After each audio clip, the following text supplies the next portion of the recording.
اچھا، تو آج جو ہمارے پاس تحریر ہے وہ بلوچستان کے ایک علاقے عیسیٰ چاہ کے بارے میں ہے۔ عنوان ہے عیسیٰ چاہ کی ریت دیووں کی میراث۔ اب دیکھیں، جب ہم ریگستان کا سوچتے ہیں تو ذہن میں ایک بنجر زمین آتی ہے نا؟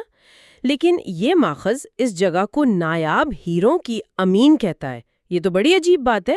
تو آئیے اس پر بات کرتے ہیں کہ اس بظاہر خالی زمین میں ایسی کون سی دولت چھپی ہے۔ جی، یہ واقعی ایک زبردست نکتہ ہے، کیونکہ یہ ہمیں فوراً سوچنے پر مجبور کرتا ہے کہ دولت کا اصل مطلب کیا ہے۔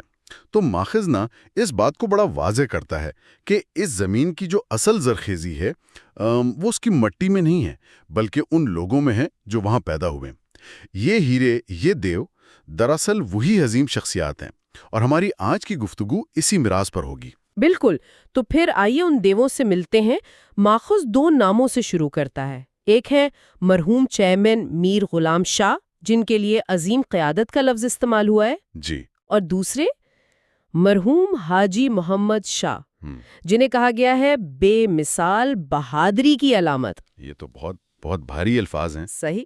عظیم قیادت سے کیا مراد ہو سکتی ہے، خاص طور پر اس طرح کی کمیونٹی کے حوالے سے؟ یہ ایک اہم سوال ہے۔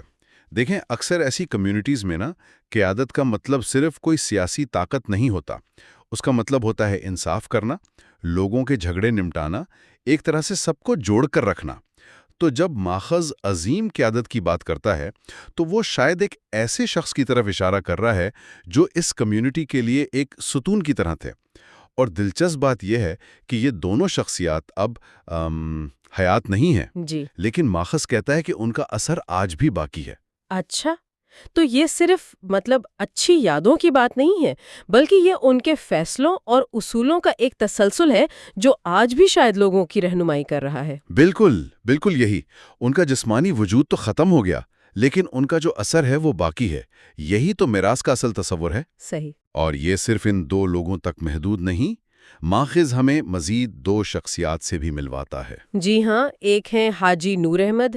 ان کے بارے میں لکھا ہے کہ ان کی ذہانت اور اخلاق کے نقوش آج بھی فضاؤں میں ہیں، اور دوسرے حاجی خان محمد، جن جیسے سچے بزرگوں کا روحانی سایہ آج بھی محسوس ہوتا ہے۔ مجھے یہ جو الفاظ ہیں نا، نقوش اور سایہ، یہ بڑے دلچسپ لگے۔ جی جی، یہ صرف شاعرانہ انداز تو نہیں لگتا؟ آپ نے بالکل صحیح پکڑا۔ یہ صرف شاعری نہیں ہے، یہ ایک بہت گہرے تصور کی طرف اشارہ ہے، جسے ہم کہہ سکتے ہیں نفسیاتی جغرافیہ۔ واہ! یعنی کوئی بھی جگہ صرف مٹی، پتھر یا ریت نہیں ہوتی، وہ اپنے اندر بسنے والے لوگوں کی یادوں کو، ان کی اقدار کو، ان کی کہانیوں کو جذب کر لیتی ہے۔ اچھا، تو یہ نقوش اور سایہ یہ اسی بات کی علامت ہیں کہ ان بزرگوں کے اصول، ان کا کردار، وہ اس ماحول کا ایک حصہ بن چکے ہیں۔ تو وہ جگہ ایک زندہ میوزیم کی طرح ہے جو ان کی کہانیاں سناتی ہے۔ بالکل، کیا خوب کہا آپ نے۔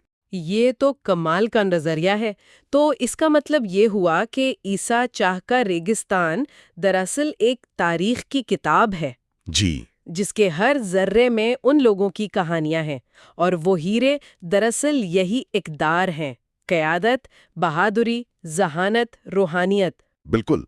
اور یہ تاریخ کو محفوظ رکھنے کا ایک بہت طاقتور طریقہ ہے، خاص طور پر ان ثقافتوں میں جہاں شاید تحریری ریکارڈ اتنا نہ ہو۔ صحیح۔ وہاں زبانی روایات اور کردار کی شہرت زیادہ اہم ہوتی ہے۔